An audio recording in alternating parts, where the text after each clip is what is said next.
Hello, my name is Jeremiah. I started losing my hair at age 18, 19. I noticed that my uncles actually started noticing it at my graduation. My father was bald, so was my grandfather on my dad's side, so I kind of knew it was inevitable that it was going to happen to me too. Started looking at different things I could do to change it, how to save my hair, and eventually stuck to going to the transplant. It's been 4 years. I had my first transplant done. At the time I had more of my natural hair, and over time I lost it and thinned to what my transplants just left in the front. The hair loss has definitely changed a lot of my life for the most part. Anybody that knows me knows I wear a hat 24/7. I almost wear it to sleeping. In high school I had a full head of hair, had to have it thinned. Always did my hair, and once you start losing it and you have your friends, you gotta be thick-skinned, they start making the bald jokes, stuff like that, and it's different when you look in the mirror and you don't see yourself anymore, so you want to fix that, go back to your normal self. So that's when you start looking at that and other options. But definitely confidence had changed. You don't want to go in public as much because you want to be cosmetically appealing to people. Don't want them looking at your hairline versus your eyes. That's a very common one. I'm hoping for all over coverage, naturalness, but to just be able to style my hair normal again. People not, is that, well, he's balding, take away all that part of life, just to be back to normal. Things you can find online, there's so many different doctors, and you don't know what's true or not. Actually, I fell on the natural transplants being online on YouTube and all the videos, and it made a huge difference. All the videos definitely keep you educated, and you can see the results. Past doctor you worked with and trained with also, both very reputable, and the results prove itself, and that's huge. Dr. Huebner here, Natural Transplants. I'm here with Jeremiah, and what we're doing is the game plan. So we're in the huddle, we're talking about what we're going to do today, and what I've done is I've divided his areas of loss into 3 areas. We have a frontal third, and that's going to establish the hairline and the profile.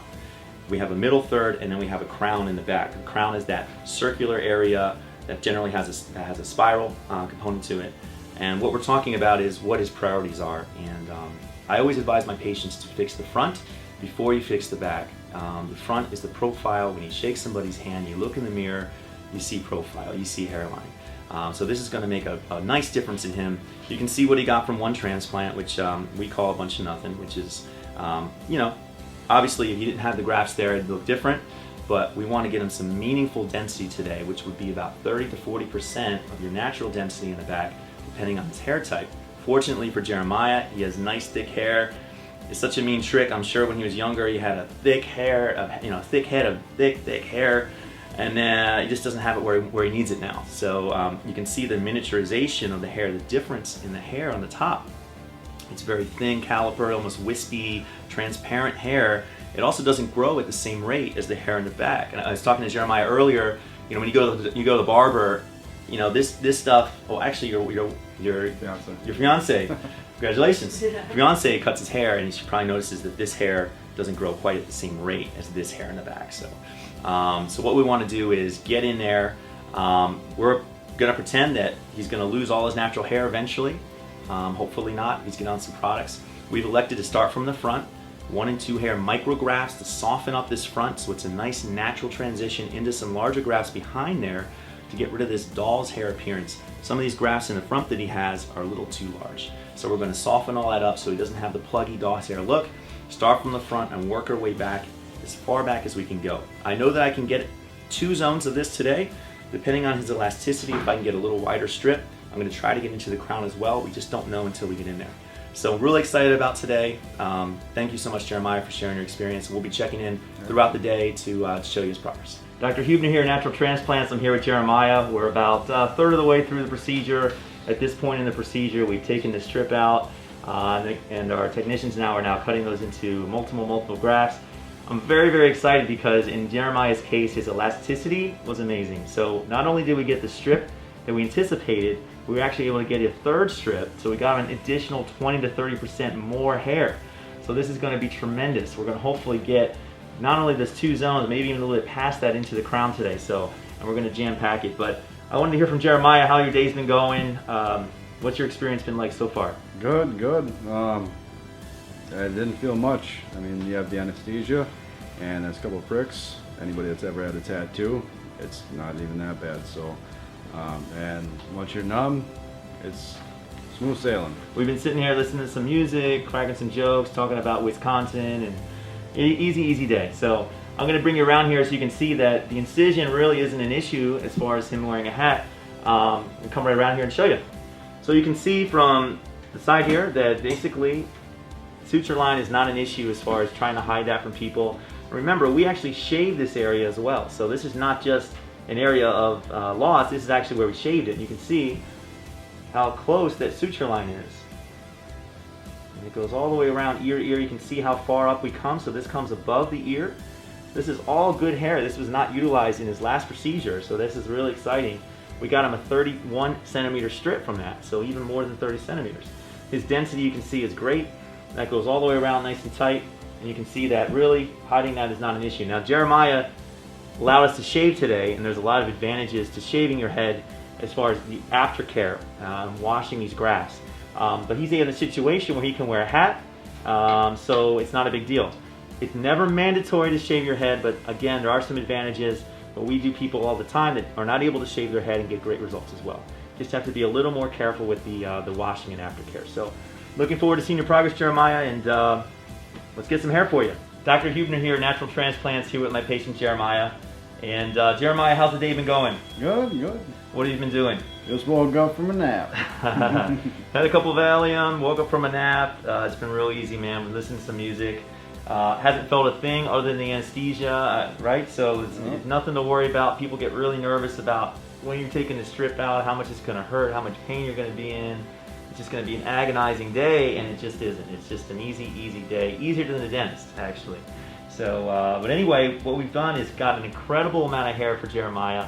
Again, 3 strips instead of the standard 2 strips, over 40 square centimeters of hair. With his density, which is approximately 150 to 200 hairs per square centimeter, we're looking about 7,000, 8,000 hairs. Easy. So very excited as you're going to see such a difference from the last surgery as compared to this surgery, but this surgery giving him so much more density. And also, I'm going to show you in a second, the amount of area that we covered was much more than we anticipated as well, based on his elasticity. So I'm going to have you come in here and take a look. Okay, so I wanted to show you exactly what we've done here on Jeremiah. So as you can see, we've reinforced his hairline again with a bunch of 1 and 2 hair grafts, all single hair grafts in that frontal hairline. And you can see how nice and jagged and staggered it is. Again, that's mimicking what happens naturally in nature. No one has the straight hairline. Sometimes you've seen those old school transplants that look like a cornfield. It's just like every perfectly spaced straight line, and that catches the eye. Anybody's natural hairline is going to be staggered up and down, so that's what we recreate here. Behind that, we transition that into larger grafts. So these holes are a little bigger that are going to accommodate the larger grafts, which are going to have up to 5, 6, 7 hairs, some of them.